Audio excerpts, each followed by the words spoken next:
जय श्री राम। धनंजय, मेरे सिवाय किंचित मात्र भी दूसरी वस्तु नहीं है।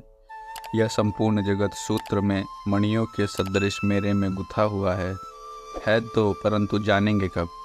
जब अनन्य आसक्ति से मेरे परायण होकर योग में किसी रूप में लग जाए। इसके बिना नहीं, योग में लगना आवश्यक है।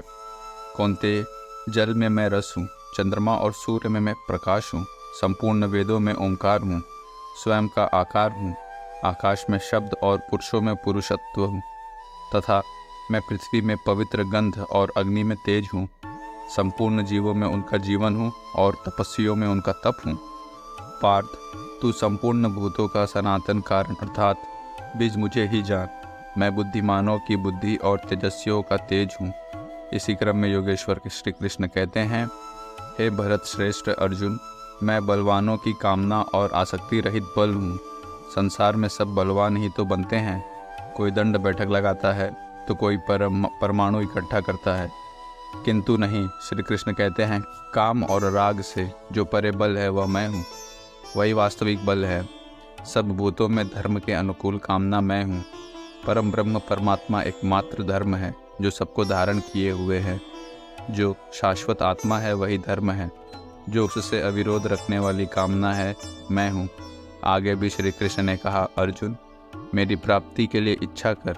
सब कामनाएं तो वर्जित हैं, किंतु उस परमात्मा को पाने की कामना आवश्यक है, अन्यथा आप साधन कर्म में प्रवृत्त नहीं होंगे। ऐसी कामना भी मेरी ही देन है।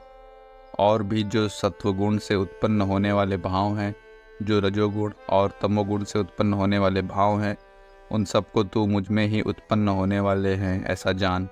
परंतु वास्तव में उनमें मैं और वे मेरे में नहीं हैं, क्योंकि ना मैं उनमें खोया हुआ हूँ और ना वे ही मुझ में प्रवेश कर पाते हैं। क्योंकि मुझे कर्म से स्पृहा नहीं है, मैं निर्लेप हूँ, मुझे इनमें कुछ नहीं पाना है, इसलिए मुझ में प्रवेश नहीं कर पाते।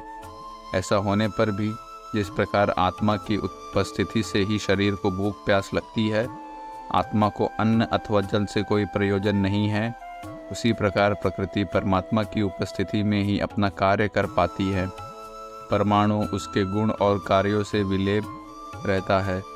सात्विक, राजस और तामस, इन तीनों गुणों के कार्य रूप भावों से यह सारा जगत मोहित हो रहा है। इसलिए इन तीनों गुणों से परे मुझे अविनाशी को तत्व से भली प्रकार नहीं जानते। मैं इन तीनों गुणों से परे हूँ, अर्थात जब तक अंश मात्र भी गुणों का आवरण विद्यमान है तब तक कोई मुझे नहीं जानता। उसे अभी चलना है, वही राही है। और यह त्रिगुणमयी मेरी अद्भुत माया दुस्तर है, किंतु जो पुरुष मुझे ही निरंतर भजते हैं वे इस माया को पार पा जाते हैं। यह माया है तो दैवी, परंतु अगरबत्ती जलाकर इसकी पूजा न करने लगे, इससे पार पाना है। जो निरंतर भजते हैं वे जानते हैं, फिर भी लोग नहीं भजते। माया के द्वारा जिनके ज्ञान का अपहरण कर लिया गया है, जो आसुरी स्वभाव को धारण किए हुए हैं, मनुष्यों में अधम, काम, क्रोधित, दुष्कृतियों को करने वाले मूढ़ लोग मुझे नहीं भजते, तो भजता कौन है? हे भरत श्रेष्ठ अर्जुन, उत्तम अर्थात नियम कर्म करने वाले, अर्थात सकाम, दुख से छूटने की इच्छा वाले, प्रत्यक्ष रूप से जानने की इच्छा वाले और जो प्रवेश की स्थिति में है, ये चार प्रकार के भक्तजन मुझे भजते हैं। अर्थ वह वस्तु है जिससे हमारे शरीर अथवा संबंधों की पूर्ति हो। इसलिए अर्थ, कामनाएं, सब कुछ पहले तो भगवान द्वारा पूर्ण होती है। श्री कृष्ण कहते हैं कि मैं ही पूर्ण करता हूँ, किंतु इतना ही वास्तविक अर्थ नहीं है। आत्मिक संपत्ति ही स्थिर संपत्ति है, यही अर्थ है। सांसारिक अर्थ की पूर्ति करते करते भगवान वास्तविक अर्थ आत्मिक संपत्ति की ओर बढ़ा देते हैं, क्योंकि वे जानते हैं कि इतने ही से मेरा भक्त सुखी नहीं होगा, इसलिए वे आत्मिक संपत्ति भी उसे देने लगते हैं। लोक में लाभ और परलोक में निर्वाह, ये दोनों भगवान की वस्तुएं हैं, अपने भक्त को खाली नहीं छोड़ते।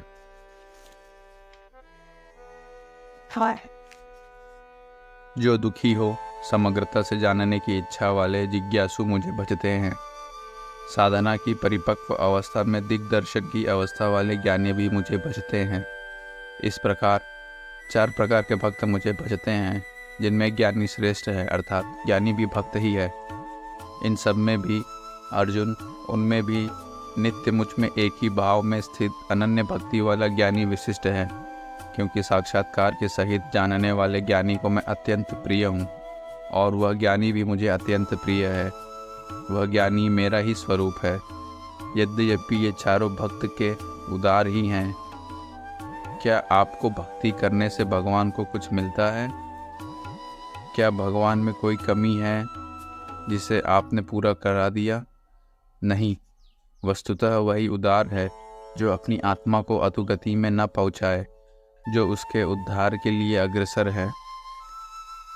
इस प्रकार यह सब उदार है, परंतु ज्ञानी तो साक्षात मेरा स्वरूप ही है, ऐसी मेरी मान्यता है, क्योंकि वह स्थिर बुद्धि ज्ञानी भक्त सर्वोत्तम गति स्वरूप मुझ में ही स्थिर है, अर्थात वह मैं हूँ, वह मुझ में है, मुझ में और उसमें कोई अंतर नहीं है। इसी पर पुनः बल देते हैं। अभ्यास करते करते बहुत जन्मों के अंत के जन्म में प्राप्ति वाले जन्म में साक्षात्कार को प्राप्त हुआ ज्ञानी सब कुछ वासुदेव ही है, इस प्रकार मेरे को बसता है। वह महात्मा अति दुर्लभ है। वह किसी वासुदेव की प्रतिमा नहीं गढ़वाता, बल्कि अपने ही भीतर उस परम देव का वास पाता है। उसी ज्ञानी महात्मा को श्री कृष्ण तत्वदर्शी भी कहते हैं। इन्हीं महापुरुषों से समाज में कल्याण संभव है। इस प्रकार के प्रत्यक्ष तत्वदर्शी महापुरुष श्री कृष्ण के शब्दों में अति दुर्लभ है। जब श्रेय और प्रेय दोनों ही भगवान से मिलते हैं, तब तो सभी को एकमात्र भगवान का भजन करना चाहिए। फिर भी लोग उन्हें नहीं भजते, क्यों? श्री कृष्ण के ही शब्दों में वह तत्वदर्शी महात्मा अथवा परमात्मा ही सब कुछ है। लोग ऐसा समझ नहीं पाते, क्योंकि भोगों की कामनाओं द्वारा लोगों के विवेक ज्ञान अथवा ज्ञान का अपहरण कर लिया गया है। इसलिए वे अपनी प्रकृति अर्थात जन्म जन्मांतरों से अर्जित संस्कारों के अभाव व स्वभाव से प्रेरित होकर मुझ परमात्मा से भिन्न अन्य देवताओं और उनके लिए प्रचलित नियमों की शरण लेते हैं। यहाँ अन्य देवता का प्रसंग पहली बार आया है। जो सकामी भक्त जिस जिस देवता के स्वरूप को श्रद्धा से पूजना चाहता है, मैं उसी देवता के प्रति उसकी श्रद्धा को स्थिर रखता हूँ। मैं स्थिर करता हूँ, क्योंकि देवता नाम की कोई वस्तु होती तो वह देवता ही श्रद्धा को स्थिर करता। वह पुरुष उस श्रद्धा से युक्त होकर उस देव विग्रह के पूजन में तत्पर होता है और देवता के माध्यम से मेरे ही द्वारा निर्मित उन इच्छित भोगों को निसंदेह प्राप्त होता है। भोग कौन देता है? मैं ही देता हूँ। उसकी श्रद्धा का परिणाम है, ना कि किसी देवता की देन। किंतु वह फल तो पा ही लेता है, फिर उसमें बुराई क्या है? जय श्री राम। हर हर महादेव।